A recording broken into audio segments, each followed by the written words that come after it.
साथियों नमस्कार। आशा करते हैं कि आप सब कुशल से स्वस्थ और अच्छे से होंगे। साथियों आज आपको बद्रीनाथ के दर्शन कराना चाहूँगा और हम सुबह लगभग 5 बजे बेताल घाट से बद्रीनाथ के लिए निकल पड़े। और एक बद्रीनाथ के बारे में एक छोटी सी कहानी मैं आपको सुनाना चाहता हूँ। जैसे जैसे बद्रीनाथ को हम रास्ते को निकले तो बद्रीनाथ टेम्पल उत्तराखंड के ऊंचे बर्फीले पहाड़ों के बीच में अलकनंदा जो नदी है उसके किनारे स्थित है। यह भारत का सबसे पवित्र तीर्थ स्थल में से एक है। जो हमारे 4 धाम हैं उसमें से एक धाम बद्रीनाथ है। बहुत समय पहले भगवान विष्णु एक शांत स्थान की खोज कर रहे थे जहाँ वो गहन तपस्या कर सकें। पहाड़ों, जंगलों और नदियों को पार करने के बाद जब वो बद्रीनाथ पहुँचे विष्णु भगवान, तो उनको एक सुंदर घाटी मिली।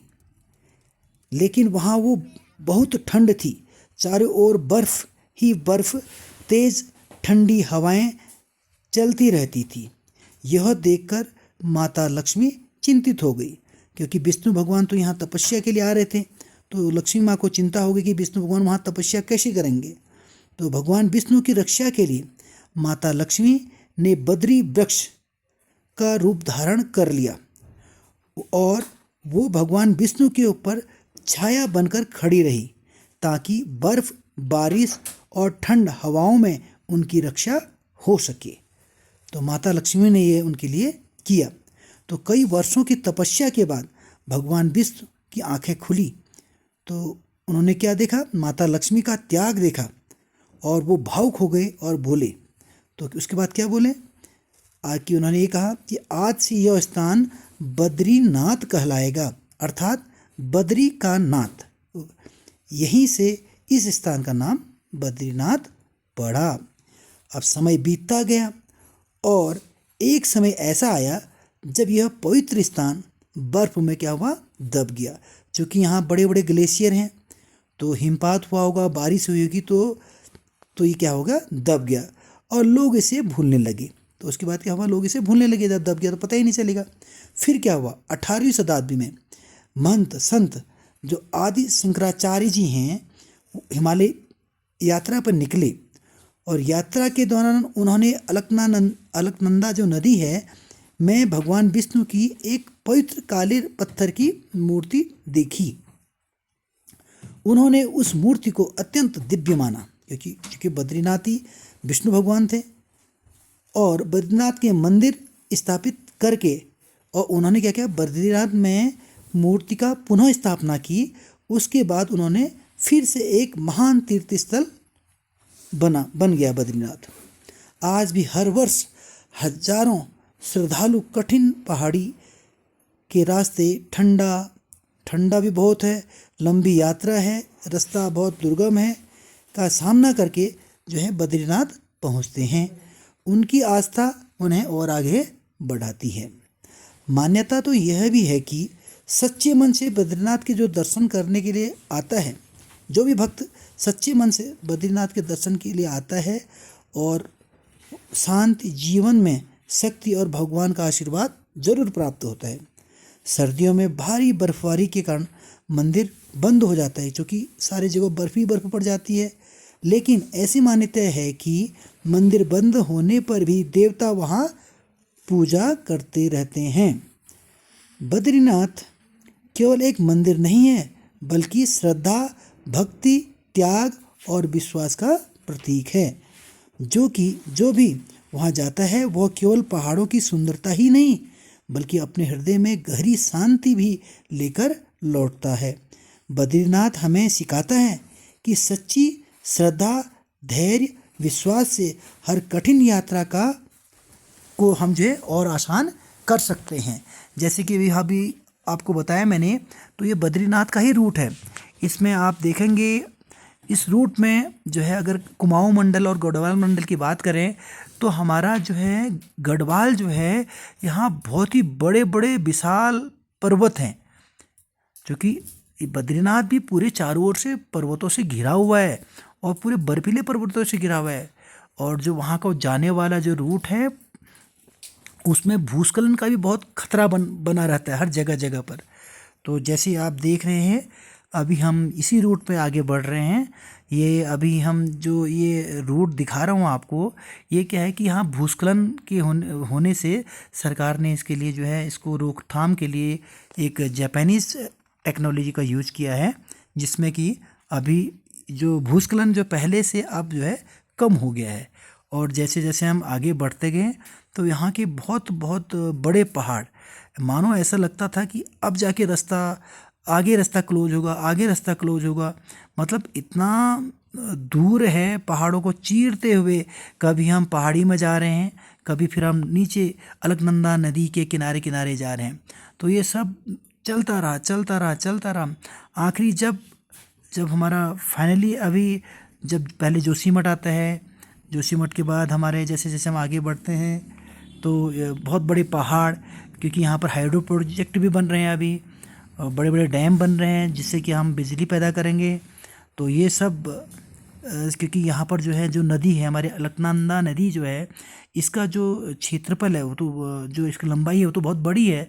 और पर जो यहाँ पर जो उसका जिससे निकलती है, जैसे आप ये देख रहे हैं जोशीमठ है, जोशीमठ भी क्या है कि वहाँ पर भी बीच में क्या हुआ कि बहुत सारी दरारें आ गई रोड में। जैसे आप देख रहे हो यहाँ पर रोड हैं पर वो क्या है धसी हुई हैं, थोड़ी गड्ढा है। मतलब जोशीमठ में ही रोड थोड़ा ख़राब है, जोशीमठ में 5-7 किलोमीटर, उसके जोशीमठ पार करने के बाद हमको फिर से ऑल वेदर रोड मिल जाता है। तो ये रूट अच्छा रूट है, इसमें कोई कहीं से कोई परेशानी नहीं है। और पहाड़ जो है एक से बढ़कर एक पहाड़ जो है दिखाई देते हैं। और इसमें जैसे जैसे हम आगे बढ़े तो इसमें पहाड़ भी ऐसे आपको दिखाना चाहूँगा, बहुत बड़े पहाड़, ऐसे पत्थर की उनको काट के उनके अंदर से गाड़ी जा रही है, ऐसा मानो सुरंग के अंदर से गाड़ी निकल रही हो। बहुत ही कटीले पत्थर और एकदम नीचे खाई है। तो मतलब यह है कि बद्रीनाथ का आशीर्वाद है कि जो हमेशा इतने श्रद्धालु जो है, लाखों श्रद्धालु हमेशा हर साल जाते हैं वहाँ पर। तो ये बद्रीनाथ बद्री विशाल का ही आशीर्वाद है। अगर हम आपसे विनती करेंगे कि यहाँ पर आप अवश्य जाएगा, और जब भी जाओ अपने मतलब शांत मन से जाओ, अच्छे से जाओ, तो भगवान बद्री आपके जो भी है आपकी मनोकामना ज़रूर पूरी करेंगे। और यहाँ जब आगे को गए तो यहाँ तो मानो इतनी ठंड थी, चारों ओर से बर्फ़ गिरी थी। और हम तो जनरली क्योंकि हमारे यहाँ से तो बहुत गर्मी से हम गए हुए थे, तो वहाँ पर ठंड बहुत ज़्यादा थी। तो अगर आप जब भी जाएं वहाँ पर तो अपने लिए सर्दी के लिए जैसे वहाँ पर स्वेटर हो गया, टोपी हो गई, ये लेके ज़रूर जाएं, क्योंकि वहाँ ठंडा बहुत है। और पहाड़ इतने बड़े बड़े हैं कि जैसे मैं आपको दिखा रहा हूँ, बहुत बड़े पहाड़ और ठोस पहाड़ है। जैसे हमारे कुमाऊँ के अंदर के जो है धंसने वाले पहाड़ हैं, मिट्टी वाले पहाड़ हैं, पर हमने क्या देखा, यहाँ पर जो पहाड़ हैं बहुत ही मजबूत हैं और पत्थर के बने हुए पहाड़ हैं। और जिनको लगता है जब बने होंगे तो उनको बहुत काट काट के बड़ी मेहनत से ये रास्ता तैयार किया होगा। और जो यहाँ की जो क्लाइमेट है वो तो ठंडा ही है, साथ में जो यहाँ पर जो जंगल है, पूरा जंगल है, घना जंगल है एकदम से। और इस प्रकार से हम अभी बद्रीनाथ में अभी प्रवेश करने वाले हैं। ये अभी बद्रीनाथ का एंट्रेंस पॉइंट है। यहाँ से लगभग अभी कम से कम 5 किलोमीटर और होगा बद्रीनाथ। फिर पहले वहाँ बद्रीनाथ का मार्केट पड़ेगी और उसके बाद जाके हम जो है बद्रीनाथ में के अंदर प्रवेश करेंगे। और यहाँ पर आप जाओगे तो आपको अपना गाड़ी का रजिस्ट्रेशन भी कराना है, और अपना जो है पहले ही यात्रा.com में जो भी है जाके अपना रजिस्ट्रेशन कराना भी ज़रूरी है, अनिवार्य है।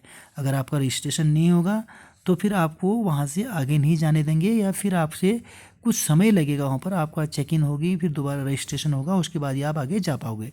जैसे हम बद्रीनाथ मंदिर अभी आप पहुँच चुके हैं, तो अभी मैं आपको फ्रंट से दिखा रहा हूँ।